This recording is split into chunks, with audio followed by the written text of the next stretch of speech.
Welcome to another episode of Do Laws. My name is Levi Bimba, and today we're going to discuss the United States Senate voting to kill babies in the womb. So, due to the leaked draft opinion of the Supreme Court of the United States that voted in favor of overturning Roe v. Wade, the edict that caused abortion to be legalized throughout the United States, Democrats in the Senate have voted to put a bill up that would remove pretty much any restriction from women in the country to pursue an abortion. And so they called this bill the Women's Reproductive Health Act. And this bill seeks to remove the oppressive and burdensome restrictions that women have in regards to pursuing abortion. And it's called, this bill was made for reproductive justice. They want justice to be done for women's bodies, and so it really has nothing to do with the babies. This is all about giving quote unquote justice to the women who are pursuing an abortion. And I want to read some excerpts from the bill to give you a picture of what is going into the thinking of 49 Democrats, 49 senators of the United States who voted for this bill. And if you know your government, you know that we have 100 senators, 2 representing each state. And so almost half of the one of the most powerful governing bodies in the United States, almost half of them voted to kill babies in the womb. So this is some of the reasoning going into the bill that they put forth this past week. Quote, here's one of the first excerpts. It says, abortion services are essential health care, and access to those services is central to people's ability to participate equally in the economic and social life of the United States. Abortion access allows people who are pregnant to make their own decisions about their pregnancies, their families, and their lives. So just let that sink in. It says abortion services are essential health care. So according to 49 Democratic senators who are representing half of America, almost half of America, they are telling us that killing babies in the womb is essential health care for women. So if you don't have the ability to kill babies, you are not giving women health care. You're actually wanting women to die if you don't give them the access to kill babies in the womb, who also happen to be girls as well. Another excerpt from the bill says that, quote, reproductive justice requires every individual to have the right to make their own decisions about having children regardless of their circumstance and without interference and discrimination. Reproductive justice is a human right that can and will be achieved when all people, regardless of actual or perceived race, color, national origin, immigration status, sex, including gender identity, sex stereotyping, or sexual orientation, age, or disability status, have the economic, social, and political power and resources to define and make decisions about their bodies, health, sexuality, families, and communities in all areas of their lives with dignity and self-determination.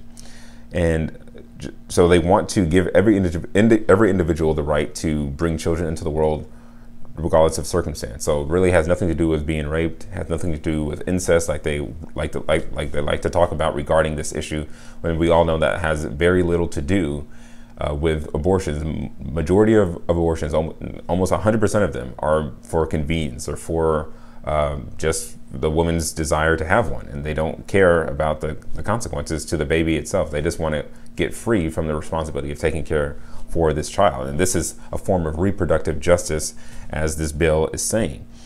And we're forgetting that women actually have the control of who they sleep with. I mean, again, going back to the basic fundamental issue of where babies come from, that comes from a man and a woman who engage in some form of intercourse, whereby the man's seed fertilizes the egg and it becomes a whole new human being from conception. And so to pretend like women don't have the choice of who they're sleeping with is just completely irrational to think about, because obviously women have the desire and have the will to sleep with whoever they want to sleep with regarding their male counterparts, and men obviously have the desire to do so as well. So to pretend as if they don't have self-determination, as the bill says, is a lie. We're pretending as if women just get pregnant out of nowhere, and then they have to make a tough decision regarding whether or not they're going to kill the baby or keep the baby. Another excerpt from the bill says the terms woman and women are used in this bill to reflect the identity of the majority of people targeted and affected by restrictions on abortion services, and to address squarely the targeted restrictions on abortion which are rooted in misogyny. So if you are telling a woman that she doesn't have the right to kill her baby, you are a misogynist. You actually just hate women if you're telling women don't go get an abortion. But the other fundamental issue is that because they don't have a set worldview, they don't have a fixed worldview, it's always changing, it's always inconsistent.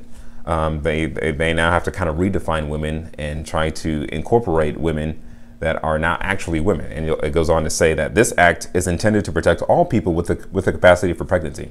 There's only one type of people with one type of person with a capacity for pregnancy, and that's a woman.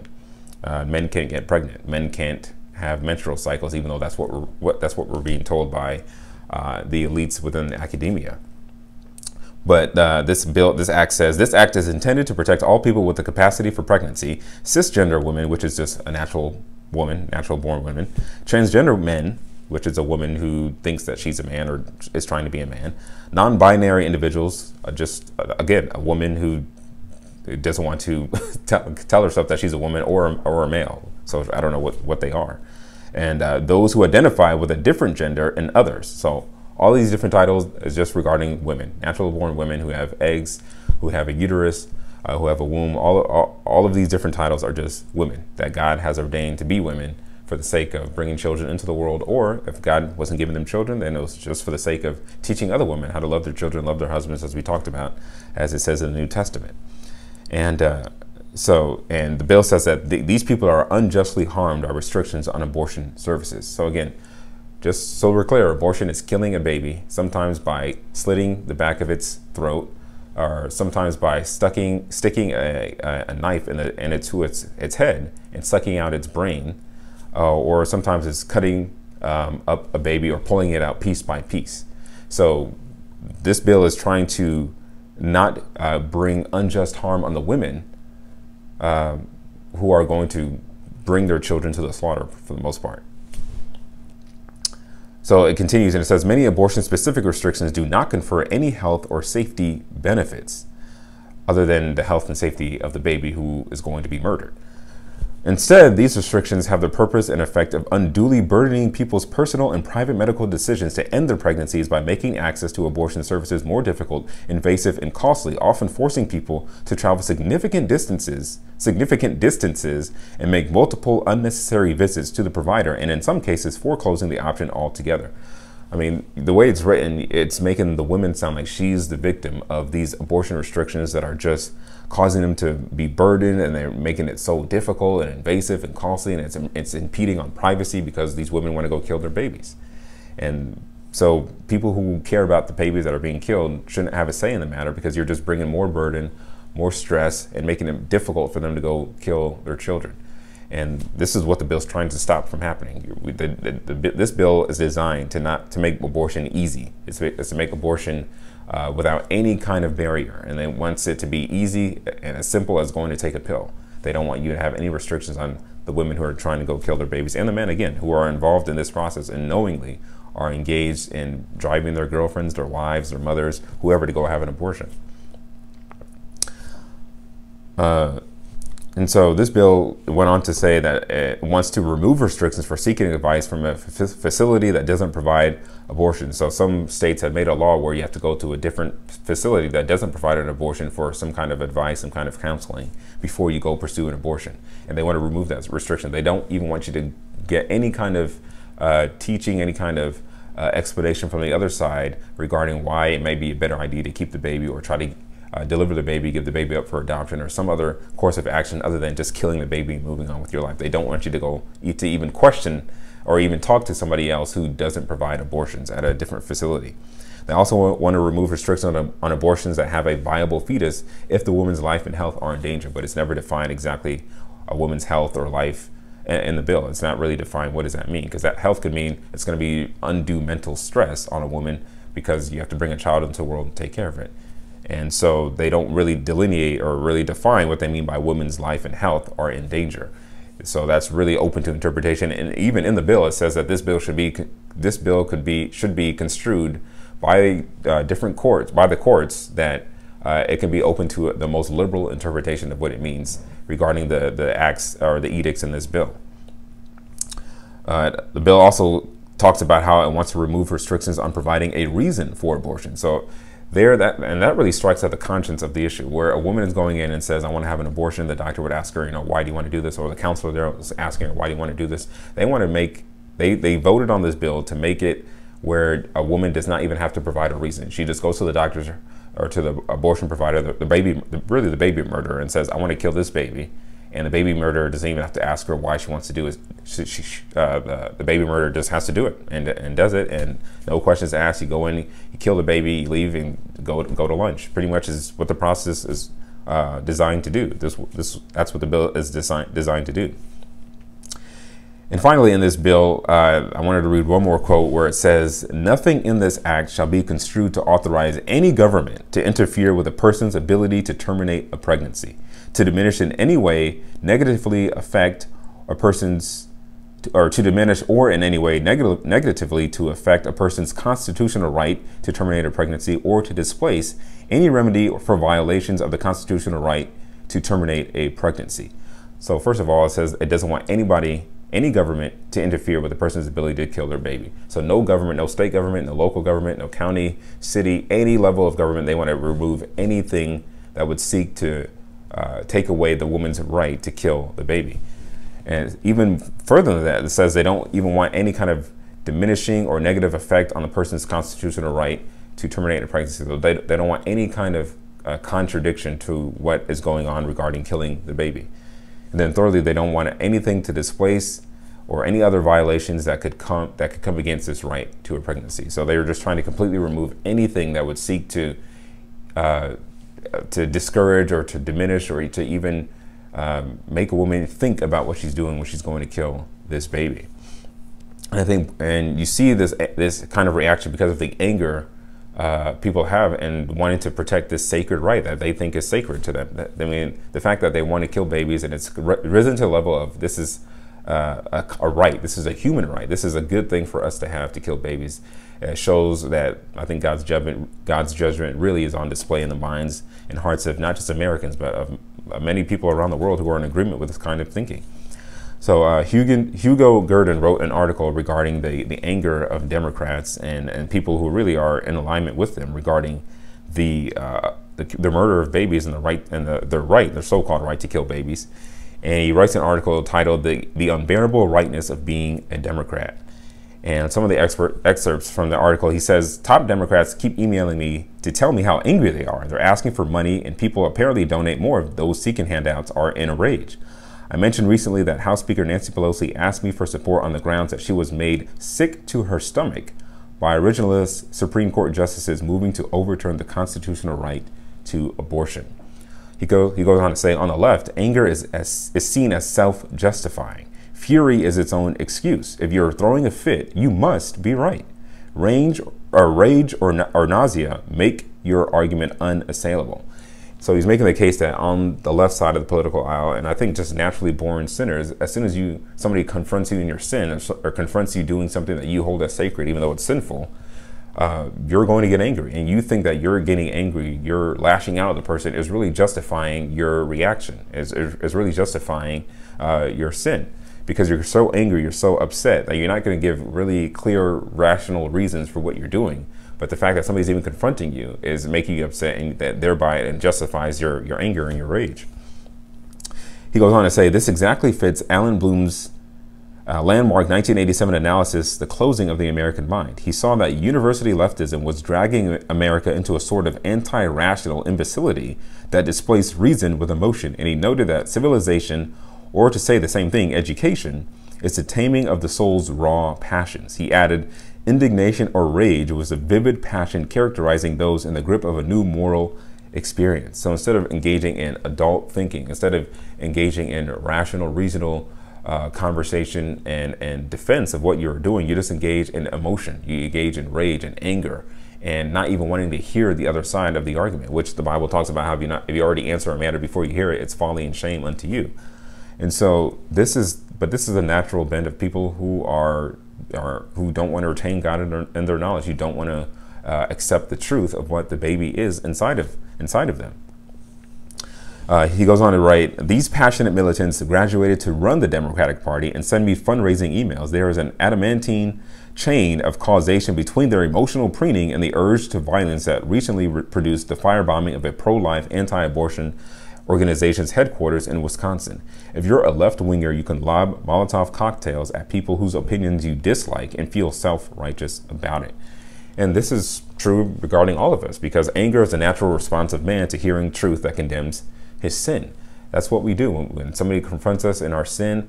And even as Christians, we can get angry when people confront us, just as David did. He got super angry when Nathan came and told him about a guy who had taken a sheep from a person who only had one sheep, and the guy had many sheep. So the rich man went and took that poor man's sheep. And when David heard that story, he was super enraged at the guy, and even wanted the guy, I think, to die or suffer some severe punishment. But David, being the godliest man, he was blind to his own sin and blind to his own reality that what he had done was to murder somebody's wife, or murder somebody's husband and take his wife.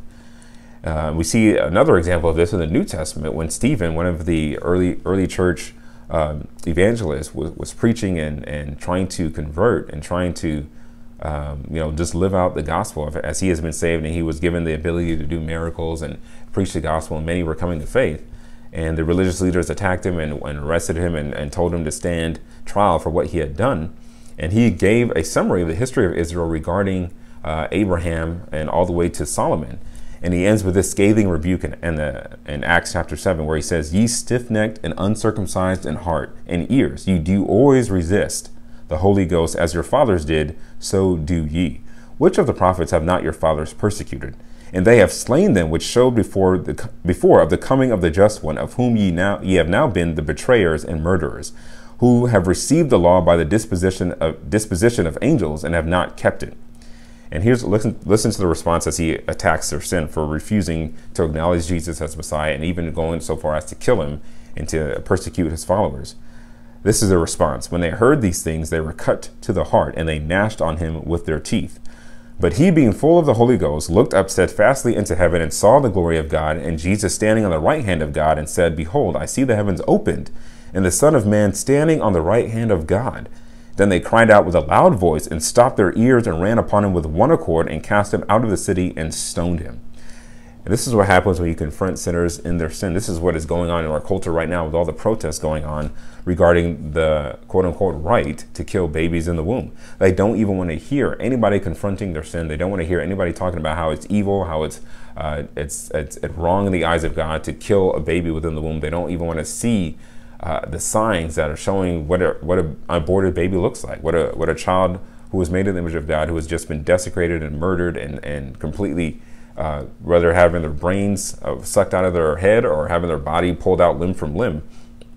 People don't even want to see those posters. They don't want to see the other side. They don't want to listen to the other side. They just want to shout the other side down. And so this is the response of natural man to truth. When you hear the truth regarding your sin, you get angry, you get defensive, and you don't want to hear the other side. You don't want to hear what is being said, because it is just going to convict you, and your sin is just going to be exposed for all to see. And you don't want that. As Jesus said, evil men don't want to come to the light because their deeds would be exposed as evil. But when the Spirit of God moves upon your heart, when you do hear the truth, you get softened. You want to actually hear more of it, and you want more of it, because the truth is life to you. The truth is really embodied in Jesus Christ, and you want more of Christ, and you want more of the truth. So those who want the truth, they want more of Christ. And so if you want Christ, you will want more of the truth. And the only way that you can want the truth and hear the truth in a way that will bring you to a place of repentance and humility is by the Spirit of God convicting you and bringing you into a relationship with Jesus Christ. And so that's really the goal of exposing people to the truth. Exposing sin is to bring people in a relationship to Jesus Christ so that they can know him and serve him as Lord and Savior. And so thank you for listening today. I want to remind you that we have another installment of our Do List View. I'm interviewing one of my best friends from, for probably half of my life, Jeremy Julson, who just recently celebrated bringing a child into the world with his wife, Dania. But he'll be on the Do List View this coming Sunday, and I hope you tune in and view it on YouTube, on Facebook, or you can download it as a podcast. But I hope you enjoy listening to his testimony, how God saved him, and how he is now being able to serve God and know him through the light of his word. So tune in for that next Doulos View. Jeremy Julson, and I will see you on the next episode of Doulos.